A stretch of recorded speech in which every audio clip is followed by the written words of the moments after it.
नमस्कार, ये आकाशवाणी शिमला है। अब आप राजकुमारी चंदेल से प्रादेशिक समाचार सुनिए। आज के मुख्य समाचार। राज्यपाल शिव प्रताप शुक्ल ने नई दिल्ली में प्रधानमंत्री और गृह मंत्री से की भेंट। प्रदेश में भारी वर्षा व बादल फटने से हुए नुकसान की दी जानकारी। मुख्यमंत्री सुखविंदर सिंह सुक्खू ने कहा, सेब उत्पादकों को सुविधा प्रदान करने के लिए राज्य सरकार प्रतिबद्ध। प्रदेश सरकार ने सेब व आलू के सुचारू परिवहन के लिए बाहरी राज्यों के ट्रकों को विशेष पथ कर के भुगतान से छूट देने का लिया निर्णय। और स्वास्थ्य मंत्री धनीराम शांडिल ने कहा, घटिया दवाओं पर रोक लगाने के लिए प्रदेश में स्पेशल टास्क फोर्स का होगा गठन। अब समाचार विस्तार से। राज्यपाल शिव प्रताप शुक्ल ने आज नई दिल्ली में प्रधानमंत्री नरेंद्र मोदी और केंद्रीय गृह मंत्री अमित शाह से भेंट की। इस दौरान राज्यपाल ने प्रधानमंत्री और गृह मंत्री को हिमाचल में भारी वर्षा व बादल फटने से हुए नुकसान से अवगत करवाया। राज्यपाल ने प्रधानमंत्री को राज्य सरकार और एनडीआरएफ द्वारा संचालित किए जा रहे राहत व बचाव कार्यों के बारे में जानकारी दी। उन्होंने राज्य को सहायता राशि जारी करने और अर्धसैनिक बलों व एनडीआरएफ को तैनात करने के लिए केंद्र सरकार का आभार व्यक्त किया। राज्यपाल ने बताया कि उन्होंने व्यक्तिगत रूप से मंडी और सोलन जिलों में प्रभावित क्षेत्रों का दौरा कर स्थिति की समीक्षा की है। प्रधानमंत्री और गृह मंत्री ने राज्यपाल को हर संभव सहयोग का आश्वासन दिया। राज्य सरकार ने सेब उत्पादकों को सुविधा प्रदान करने और उनकी उपज के लिए एक सुचारू परिवहन सुविधा सुनिश्चित करने के उद्देश्य से कई महत्वपूर्ण कदम उठाए हैं। मुख्यमंत्री सुखविंदर सिंह सुक्खू ने शिमला में आढ़ती संघ के साथ आयोजित एक बैठक की अध्यक्षता करते हुए ये बात कही। मुख्यमंत्री ने कहा कि भारी बारिश से आई आपदा के बाद सेब उत्पादक क्षेत्रों में सड़कों की बहाली का कार्य युद्ध स्तर पर किया जा रहा है ताकि बागवानों को सुचारू परिवहन सुविधा सुनिश्चित हो सके। उन्होंने कहा कि 70 करोड़ रुपए की लागत से छैला यशवंत नगर वाया नेरी पुल सड़क का सुदृढ़ीकरण किया जाएगा। सुखविंदर सिंह सुक्खू ने कहा कि भंडारण सुविधाएं बढ़ाने के लिए सरकार प्रदेश भर में प्रमुख स्थानों पर सीए स्टोर स्थापित करने की योजना बना रही है। मुख्यमंत्री ने स्पष्ट किया कि राज्य सरकार सेब उत्पादकों को शोषित करने के किसी भी प्रयास के खिलाफ अपने रुख पर कायम है। मुख्यमंत्री के आश्वासन के बाद आढ़ती संघ ने बागवानों की सुविधा के दृष्टिगत पुरानी व्यवस्था के आधार पर सेब तोलकर या पुरानी व्यवस्था के आधार पर खरीदने पर सहमति जताई।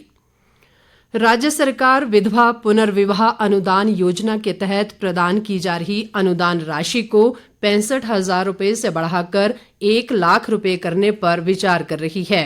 मुख्यमंत्री सुखविंदर सिंह सुक्खू ने कहा है कि इस पहल से विधवा पुनर्विवाह को प्रोत्साहन मिलने सहित उनका पुनर्वास भी सुनिश्चित होगा। मुख्यमंत्री ने कहा कि इस प्रस्ताव को मंजूरी के लिए जल्द ही प्रदेश मंत्रिमंडल के समक्ष प्रस्तुत किया जाएगा। सुखविंदर सिंह सुक्खू ने कहा कि प्रदेश सरकार समाज के वंचित वर्गों के उत्थान के लिए वचनबद्ध है और इनके कल्याण के लिए कई नई कल्याणकारी योजनाएं शुरू की गई हैं। राष्ट्रीय आपदा प्रबंधन प्राधिकरण के वित्तीय सलाहकार रविनेश कुमार के नेतृत्व वाली 4 सदस्यीय केंद्रीय अंतर मंत्रालय टीम ने आज कुल्लू जिले में भारी वर्षा, भूस्खलन व बाढ़ से प्रभावित क्षेत्रों का दौरा कर नुकसान का जायजा लिया। अपने दौरे के दूसरे दिन आज केंद्रीय दल ने बिहाली, तरेड़ा, सैंज व सियूंड सहित कई अन्य क्षेत्रों में क्षतिग्रस्त मकानों व दुकानों का निरीक्षण कर प्रभावित परिवारों से बातचीत भी की। इसके अलावा उन्होंने सड़क, पुल, पेयजल और विद्युत समेत अन्य परियोजनाओं को पहुंचे नुकसान का आकलन किया। इस अवसर पर रविनेश कुमार ने बताया कि केंद्र सरकार के निर्देशों पर उनकी 8 सदस्यीय टीम हिमाचल में बारिश और बाढ़ से हुए नुकसान का आकलन कर रही है। उन्होंने कहा कि केंद्रीय दल हिमाचल में भारी वर्षा व बाढ़ से हुए नुकसान का जायजा लेने के बाद केंद्र सरकार को यहां की वस्तु स्थिति से अवगत करवाएगा, जिसके बाद सरकार मुआवजे पर फैसला लेगी। इस मौके पर उपायुक्त आशुतोष गर्ग ने केंद्रीय दल को जिले में प्राकृतिक आपदा से हुए नुकसान की रिपोर्ट सौंपी। इस दौरान मुख्य संसदीय सचिव सुंदर सिंह ठाकुर ने भी अंतर मंत्रालय केंद्रीय दल को आपदा से हुए नुकसान से अवगत करवाया और केंद्र से उचित सहायता के लिए रिपोर्ट भेजने का आग्रह किया। पूर्व मुख्यमंत्री व नेता प्रतिपक्ष जयराम ठाकुर ने कहा है कि राज्य सरकार बागवानों के साथ अन्याय कर रही है। शिमला से जारी एक प्रेस बयान में उन्होंने कहा कि मुख्यमंत्री, बागवानी मंत्री और ठियोग के विधायक के बीच आपसी तालमेल बिल्कुल नहीं है और सेब विक्रय के बारे में ये सभी अलग अलग बयान दे रहे हैं। जयराम ठाकुर ने कहा कि केंद्र सरकार आपदा के समय हिमाचल की हर संभव मदद कर रही है। उन्होंने प्रदेश में राष्ट्रीय उच्च मार्गों की मरम्मत के लिए राशि प्रदान करने पर केंद्रीय मंत्री नितिन गडकरी का आभार जताया है। राज्य सरकार ने सेब व आलू के सुचारू परिवहन के लिए प्रदेश में प्रवेश करने वाले बाहरी राज्यों के ट्रकों को विशेष पथ कर के भुगतान से छूट देने का निर्णय लिया है। उप मुख्यमंत्री मुकेश अग्निहोत्री ने आज शिमला में बताया कि राष्ट्रीय परमिट के अंतर्गत नहीं आने वाले ट्रकों को इस वर्ष 20 जुलाई से 31 अक्टूबर तक इस छूट का लाभ मिलेगा। उन्होंने कहा कि इस निर्णय से सेब और आलू के सीजन में ढुलाई की पर्याप्त परिवहन सुविधा उपलब्ध होगी। अग्निहोत्री ने कहा कि इस छूट से परिवहन लागत में कमी आएगी, जिससे उत्पादकों की आय में भी वृद्धि होगी। उप मुख्यमंत्री ने कहा कि इस फैसले से कठिन समय में विशेषकर उन बागवानों और कृषकों को राहत मिलेगी जो भारी बारिश, भूस्खलन और बाढ़ के कारण प्रभावित हुए हैं।